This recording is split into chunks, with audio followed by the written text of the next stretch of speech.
देखिए आज जो है हम 9th क्लास का एक्सरसाइज 1.2 सॉल्व करने जा रहे हैं, जिसमें 3 क्वेश्चंस हैं। फर्स्ट एक्सरसाइज सॉल्व कर चुके हैं, उसका वीडियो मैंने अपलोड कर चुका हूं, बता चुका हूं। 9.2 आज जो है 1.2 सॉल्व कर रहे हैं और उसको बताने जा रहे हैं। फर्स्ट क्वेश्चंस में 3 जो है स्टेटमेंट 3 स्टेटमेंट्स दिए गए हैं, उसमें बताना है ट्रू है फॉल्स है, और अगर ट्रू है या फॉल्स है तो क्यों है, रीजंस बताना। ठीक, तो एक एक स्टेटमेंट अपने को पढ़ना है। बार बार मैं एक ही चीज पे बोलता हूं कि जो भी क्वेश्चंस है उसको पहला हमारा काम क्या होना चाहिए, ध्यान से पढ़ें कि कह क्या रहा है। अगर क्वेश्चन हमें समझ में आ गया तो आंसर हम दे सकते हैं। फर्स्ट सबसे पहला काम क्या होना चाहिए, क्वेश्चंस को समझे, ध्यान से क्वेश्चंस को पढ़ें, एक बार नहीं बार बार रिपीट कर करके पढ़ें जब तक समझ में ना आए। ठीक, पहला क्वेश्चन है every irrational number is real number. क्या प्रत्येक इरेशनल नंबर, क्या every rational numbers real numbers होता है? होता है, हाँ। क्यों होता है? यस। क्यों? क्योंकि all irrational and rational numbers together make up of the collection of real number. मतलब कि जो रियल नंबर का कलेक्शन होता है ना, उसमें ऑलरेडी रेशनल और इरेशनल नंबर्स दोनों होते हैं, कंबाइंड होते हैं।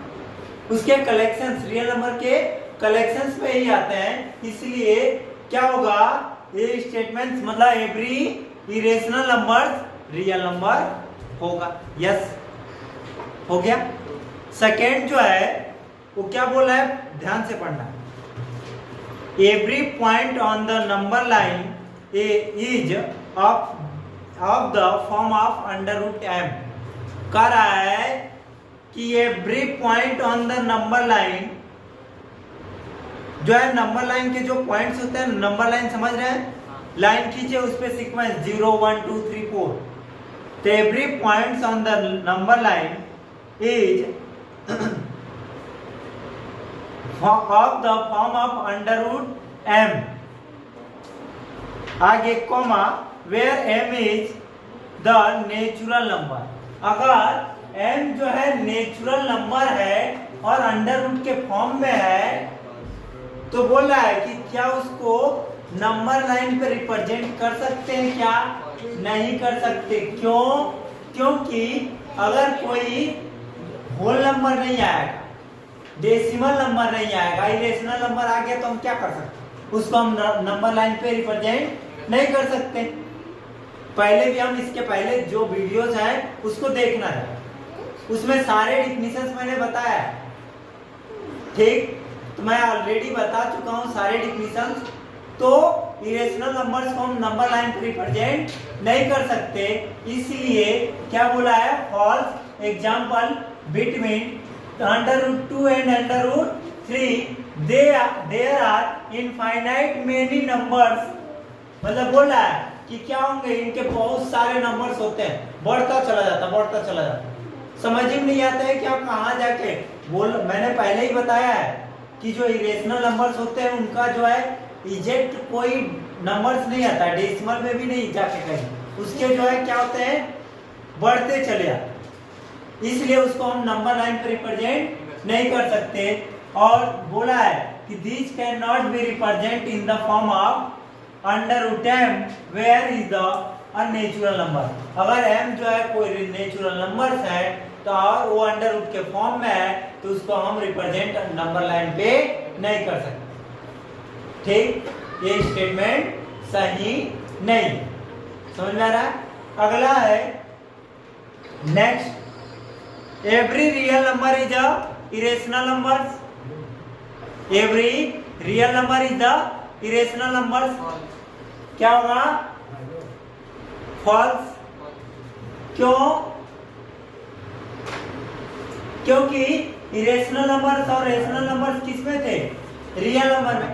यहां बोला कि every real number is irrational number, तो रियल नंबर इरेशनल नंबर नहीं हो सकता। फॉल्स, क्यों? आगे मैंने लिख भी दिया है, all rational numbers are also real numbers. पहले भी मैंने लिखा हुआ है कि रेशनल नंबर्स और इरेशनल नंबर्स क्या होते हैं? Real number. इसलिए क्या होगा कि रियल नंबर जो है वो क्या होगा? इरेशनल नंबर्स नहीं। समझ में आ रहा है? ठीक, मैंने पूरा इसको व्यवस्थित लिख रखा है।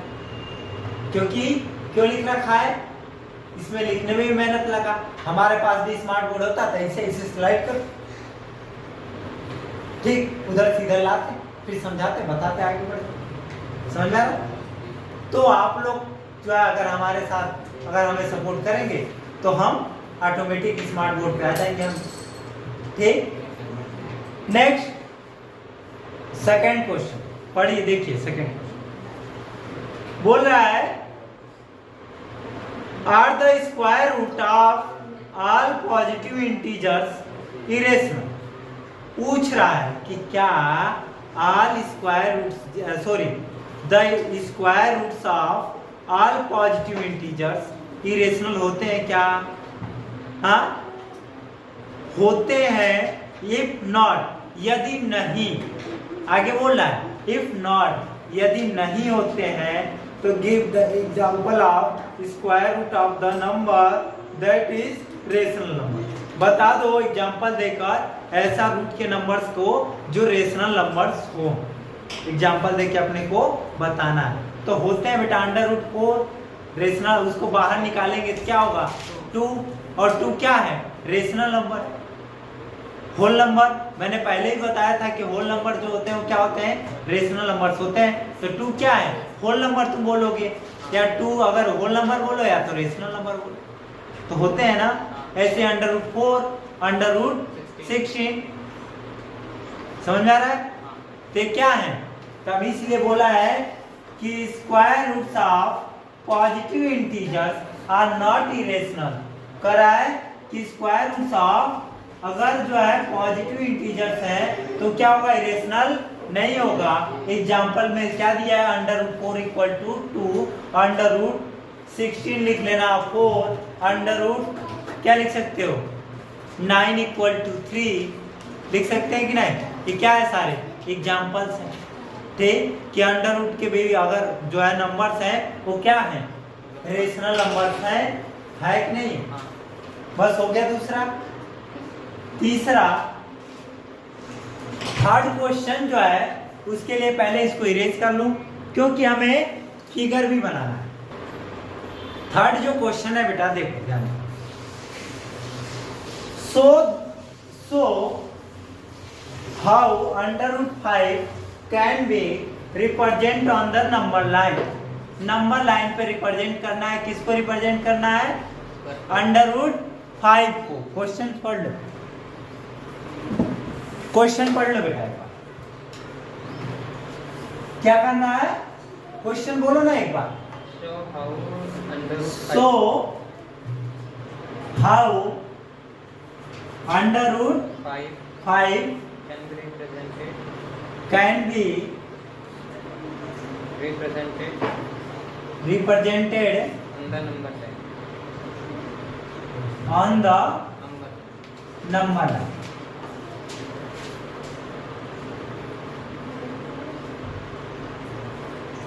मतलब हमारा जो थर्ड क्वेश्चन ना, देख थर्ड जो क्वेश्चन है वो क्या बोला है कि so how under root 5 can be represented on the number line. Number line पे किसको रिप्रेजेंट करना है? Under root 5। किसको? अंडर रूट 5 को कहाँ रिप्रेजेंट करना है? नंबर लाइन पे। नंबर लाइन पे रिप्रेजेंट करना जो है 8th में भी सिखाया गया था, सिखाया गया था, नहीं बताया गया? नंबर लाइन पे रिप्रेजेंट करने का मतलब जैसे देखो एक लाइन ड्रॉ किए, ड्रॉ कर दिए, यहाँ पे हम 0 इस साइड जो अगर बढ़ रहा है तो क्या होता है? नेगेटिव। इस साइड बढ़ेंगे तो क्या होगा? Positive. Left right, left negative, right positive. ठीक, तो अंडर रूट 5 को रिप्रेजेंट कहाँ करना है, नंबर लाइन, यही नंबर लाइन है। मतलब ये देख 1 2 3, ये क्या होनी चाहिए, इक्वल डिस्टेंस पे होनी चाहिए, ध्यान रखना। और इनके बीच में जो पॉइंट्स होते हैं ना वो भी होने चाहिए, 9 पॉइंट्स आने चाहिए। 10 पॉइंट से होगा तभी जाके 1 होगा। मतलब 0.1 0.2 0.3 0.4 0.5 ऐसे कर, और 0. जब 0.9 के बाद 1 आ जाएगा, फिर 1.1 1.2 1.3 1.4 1.5 ऐसे। स्केल में भी देखोगे तो ऐसे ही दिया, ठीक। तो इक्वल होने चाहिए, ये 4 ये 5। तो देखो कैसे रिप्रेजेंट करें, अंडर रूट 5 को रिप्रेजेंट करने के लिए नंबर लाइन पे हमें एक फार्मूला याद होना चाहिए। हम बहुत छोटा सा ट्रिक सिखाएंगे कैसे रिप्रेजेंट करना है। बुक में तो अभी पता नहीं कैसे दिया, बुक में पता नहीं कैसे दिया है कैसे नहीं। तो हम जो है बहुत छोटा सा ट्रिक एक बताने जा रहे हैं कि कैसे रिप्रेजेंट, बुक में भी वैसे ही रिप्रेजेंट किया है जैसे मैं बताऊंगा, लेकिन उसकी भाषा मुझे नहीं समझ में आती, मैं अपनी भाषा में समझाऊंगा, ठीक। हम ऐसा लिख सकते हैं क्या, हाइपोटेनियस का परपेंडिकुलर का फार्मूला याद है। अगर एक ट्रायंगल है ऐसा जो है पाइथागोरस थ्योरम याद है, हाँ, इसको क्या बोलते हैं, हाइपोटेनियस। इसको क्या बोलेंगे, बेस। इसको क्या बोलेंगे, परपेंडिकुलर। तो हाइपोटेनियस निकालना है तो क्या होता है, हाइपोटेनियस का स्क्वायर इक्वल टू परपेंडिकुलर का स्क्वायर प्लस बेस का स्क्वायर। अगर हम आप स्क्वायर हटाएं, हाइपोटेनियस इक्वल टू, ये स्क्वायर हटाते क्या हो जाएगा, रूट में। किस में हो जाएगा, रूट में। परपेंडिकुलर का स्क्वायर अंडर रूट में परपेंडिकुलर का स्क्वायर प्लस बेस का स्क्वायर। वैसे ही अंडर रूट 5 को भी रिप्रेजेंट करना है, ठीक। हम क्या करेंगे, 0 से 2 यूनिट, देख लो पहले पढ़ लो स्टेटमेंट्स मैंने क्या लिखा, ठीक। जो तुम लोग को स्कूल वाले बताएंगे वही स्टेटमेंट मैंने लिखा, और इसी तरीके से इसी को बस थोड़ा सा इजी करके मैं समझाऊंगा, ठीक। देख 2 represents under root 5 on the number line. We taken a length of 2 units from 0 on the number line. 2 units in the positive direction. Positive direction ये है, पर आए कि 0 से 2 units कहाँ लेना है, पॉजिटिव डायरेक्शंस में हमें 2 यूनिट्स आगे बढ़ना है। कहाँ, 0 2 ये हो गया। फिर and 1 units perpendicular on it, और यहीं से 0 से तुम्हें स्केल से मेजर करके 2 यूनिट्स इधर। तो क्या करना है, अपने को 2 यूनिट्स इधर जाना है, किधर, अब यहाँ ब्लैक मार्कर चलता है। 2 यूनिट्स इधर आ गए, 2 सेंटीमीटर की लाइन ड्रॉ करनी है। उसके बाद 1 सेंटीमीटर का यहाँ से ऊपर जाना है, कितना, 1 सेंटीमीटर। और ये जो टोटल है ये कितना हो जाएगा, ये 2 है, ये 2 है, और ये कितना है, 1 है, 1 सेंटीमीटर है, और ये 2 सेंटीमीटर है, और ये क्या है, हाइपोटेनियस। मतलब ये क्या है, अंडर रूट 5। कैसे बता दूं, क्योंकि देखो h इक्वल टू हाइपोटेनियस है, h इक्वल टू मैंने पहले ही लिखवा चुका हूं, अंडर रूट में परपेंडिकुलर प्लस बेस का स्क्वायर। परपेंडिकुलर क्या है, 1, और बेस क्या है, 2। तो अंडर रूट में परपेंडिकुलर का स्क्वायर मतलब 1 का स्क्वायर, हाँ 1 हो जाएगा, प्लस 2 का स्क्वायर क्या हो जाएगा, देखो 1 प्लस 4 हो जाएगा, 2 2 जा, मतलब आंसर क्या आएगा, अंडर रूट 5 आएगा। मतलब ये जो पॉइंट है क्या है, अंडर रूट 5। लेकिन हमें ऊपर तो रिप्रेजेंट करना नहीं है, रिप्रेजेंट कहाँ करना है, नंबर लाइन पे। कहाँ करना है, नंबर लाइन पे। ये भी हमारा जो है पॉइंट क्या है, √5 ही है, लेकिन रिप्रेजेंट कहाँ करना है, नंबर लाइन पे। तो एक काम करना, राउंडर से इसको जो है सेंटर मानकर और ये आर्क लेना, आर्क, और आर्क काटोगे तो इधर कहीं आके आर्क कटेगा, यही सीधे सामने सामने ऐसे सीधा सीधा आर्क काटना, आर्क काटोगे तो एक कहीं आर्क कटेगा, और ये जो पॉइंट होगा मतलब यहाँ से लेकर यहाँ तक का, ये क्या होगा, √5। समझ में आ रहा है? ऐसे ही फिगर बना के बस शो कर देना है, और यहाँ लिख देना है पॉइंट क्या है, √5। बस ये रिप्रेजेंट, ठीक। उसको मैंने व्यवस्थित लिख रखा है पूरा पूरा कि परपेंडिकुलर ऑन इट, मतलब यहाँ से पहले 2 यूनिट्स लेना है, फिर 1 यूनिट्स यहाँ से परपेंडिकुलर लेना है। लेने के बाद the hypotenuse of the triangle, एक ट्रायंगल फॉर्म हो गया, और हाइपोटेनियस ऑफ द ट्रायंगल दस form is the length of √5। ये क्या फॉर्म कर दिया, √5 लेंथ फॉर्म कर दिया। और आगे then with the help of the divider of the length equal to the hypotenuse of √5 units can be cut on the number line. फिर यही लेकर हमें नंबर लाइन, यही सेम लेंथ लेकर क्या करना है, आर्क काटना है नंबर लाइन पे, और जहां आर्क कटेगा वो क्या होगा, √5। क्या होगा, √5। अगर ये 2 है तो ये क्या हो गया, √5। ये क्या है, 3, तो 2 और 3 के बीच में आएगा √5, और इसे ऐसे ही रिप्रेजेंट। ठीक, धन्यवाद। अगर समझ में आ जाए तो चैनल को सब्सक्राइब करें, शेयर करें, और ना समझ में आए तो राम राम कहें। ठीक।